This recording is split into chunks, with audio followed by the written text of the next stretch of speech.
पाकिस्तान की जगह अफगानिस्तान अब चुनावी बयानबाजियों का हथियार बन गया है। तो सवाल उठता है कि ऐसी नौबत क्यों आई? क्या इसका कारण मुनव्वर राना जैसे लोग हैं जो मुसलमानों की बात करते हुए तालिबान तक पहुंच गए? सारी दुनिया में कलमकारों की वक़्त गिर जाए, मैं कलम रख दूं तो अल्फाज की सेहत गिर जाए। मैंने जिस दाम पे बेचा है ये मलबा अपना, सच बता दूं तो ये बाजार मोहब्बत गिर जाए।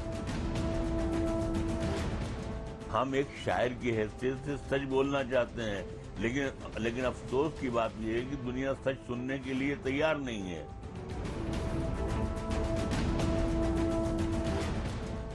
हम अब तन्हा नहीं चलते, दवा भी साथ चलती है। और अभी जिंदा है माँ मेरी, मुझे कुछ भी नहीं होगा।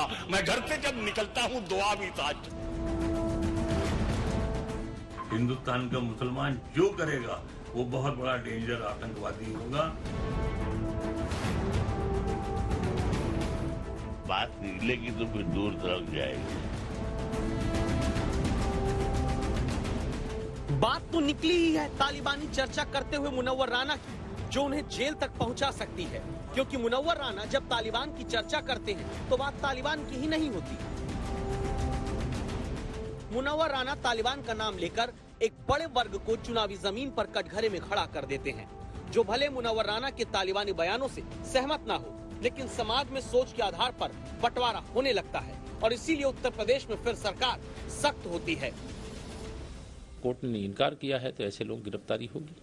क्या कहें सर, उनके इस तरह की जो इस तरह के बयान और कठोर निंदा की जाती है। और इस प्रकार के बयान के लिए भारत की पवित्र भूमि पे कोई स्थान नहीं है। जो इस प्रकार के बयान देते हैं वो सस्ती लोकप्रियता हासिल करने के लिए और एक जो तालिबानी चेहरा बनने की कोशिश कर रहे हैं वो स्वीकार नहीं किया जाएगा। मुनव्वर राना और शफीकुर रहमान बर्क, ये दो वो बड़े नाम हैं जिन पर उत्तर प्रदेश में सख्ती से कानूनी धाराओं में तालिबान को लेकर बयानबाजी के मामले में केस दर्ज हुआ।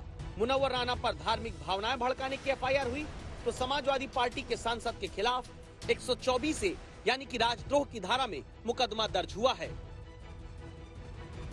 क्योंकि यूपी में चर्चाएं तालिबान के इन दोनों चेहरों ने तालिबान की प्रशंसा में सुर बांधा। थोड़ा बहुत तालिबानी यहाँ भी है। तो तालिबानी का मुसलमान नहीं होता है, हिंदू भी तालिबानी होते हैं। आतंकवादी क्या मुसलमान ही पैदा होते हैं। तालिबान एक ताकत है और वो उसने अमेरिका को पाँव नहीं जमने दिए, रशिया के नहीं जमने दिए। जब भी कोई किसी तो बहरहाल वो अपने देश को खुद चलाना चाहते, अपने तौर पर चलाना चाहते। तालिबानियों को अफगानिस्तान का स्वतंत्रता संग्राम सेनानी भारत की आजादी के सेनानी की तरह बताने और तालिबानी हिंदुओं में भी होने वाले इन बयानों को देने के पीछे क्या मकसद है? दो कारण हो सकते हैं। पहला, क्या धर्म के आधार पर अपने हिसाब से वोटों का ध्रुवीकरण कराना है, और दूसरा, जिस धर्म के आधार पर तालिबान सत्ता चाहता है उसी धार्मिक नजरिए से तालिबान को देखना। देश में लाखों भारतीय मुस्लिम नागरिक ऐसे हैं जो किसी भी तरह से तालिबान और तालिबानी सोच के समर्थक नहीं, लेकिन कुछ ऐसे भी हैं जो धर्म के नजरिए से काबुल में चढ़ते तालिबान के झंडे को देखते हैं, जो सोचते हैं कि तालिबान का शरिया कानून लागू करना सही है, जो तालिबान के शासन को धर्म के आधार पर जरूरी मानने लगते हैं। तो क्या मुनव्वर राना की भी यही सोच है कि धर्म के आधार पर कट्टर फैसले लेने चाहिए? क्या इसीलिए मुनव्वर राना तालिबान को लेकर विवादित बयान उत्तर प्रदेश में देते हैं? इस सवाल का जवाब जानने के लिए हमने एक पुराना बयान खोजा। जब सवाल पूछा गया था कि विवादित कार्टून को लेकर फ्रांस में गला काट देने वाली सोच को वो क्या सही मानते हैं? मजहब के लिए अगर इस तरीके से होता है तो अगर उसके लिए कत्ल किया गया, एक औरत का गला काट दिया जाता है तो कोई दिक्कत नहीं। नो, ऐसा बिल्कुल मैंने नहीं कहा। मैं ये कह रहा हूँ कि देखिए, जुनून, गुस्सा, इसीलिए हमारे यहाँ इस्लाम में भी, दुनिया के हर मजहब में है कि गुस्सा हराम माना जाता है, कि गुस्सा जो है वो हराम है। लेकिन इसीलिए ये भी कहा जाता है कि किसी को इतना मजबूर न करो कि वो एग्रेसिव हो जाए, किसी को इतना मजबूर न करो कि उसके अंदर का भेड़िया जाग जाए। इसी सोच के तहत मुनव्वर राना को लगता है कि तालिबान को अमेरिका ने दबाया, और ऐसी ही सोच के कारण मुनव्वर राना को क्या ये भी लगता है कि तालिबान ने अब लड़ाका बनकर अपना बदला लिया और वो सही है?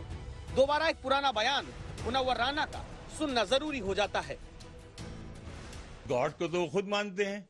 आप हजरत ईसा का कार्टून बनाइए तो आप उनका तो नहीं बनाते हैं। आप सिर्फ मुसलमानों को चिढ़ाने के लिए मोहम्मद साहब का कार्टून बना रहे हैं, तो आप क्यों बनाएंगे? कार्टून तो बुरी चीज है। ऐसे ही बयानों की जमीन पर आगे बढ़ते हुए अब मुनव्वर राना इतना आगे आ चुके हैं जहां वो तालिबानियों की तुलना महर्षि वाल्मीकि तक से कर डालते हैं और तब समाज बंटता है। बजरंग दल भी आगे आता है और शुरू होता है तालिबान को लेकर उत्तर प्रदेश में विभाजन। मुनव्वर राना नहीं बल्कि वे सब लोग जो राष्ट्रद्रोही हैं, देशद्रोही हैं और पूर्व की सरकारों में जिन लोगों ने मलाई चाटी है, उन सबके पेट में बहुत ज्यादा दर्द हो रहा है।